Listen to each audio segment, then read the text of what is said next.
Baka mapapabiyahe ka nang wala sa oras kung ikaw ay isa sa mga bisita sa isang kasal na ginanap sa Tagaytay dahil ang kanilang wedding reception airport-themed. Ang vibes talaga namang para kang nasa isang paliparan dahil may baggage scanner, check-in counter, at immigration pa.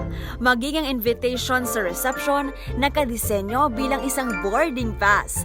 Ang tema ng kanilang wedding reception na ideya ng kanilang wedding organizer na si Rufa Clemente, inspired sa pasabay business ng newlyweds noong kasagsagan ng pandemya. Kinilala ang mag-asawa na sina Melvin at Divine na nagkakilala noong 2018 sa Abu Dhabi kung saan sila parehong nagtatrabaho bilang nurse. Naging memorable daw ito hindi lang para sa kanila pero maging sa kanilang mga bisita.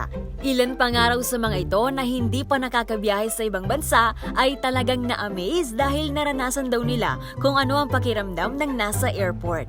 Bukod naman dito, marami rin ang napasana all na lang sa regalo ng groom sa bride na Eras Tour ticket para sa concert ni Taylor Swift sa Singapore.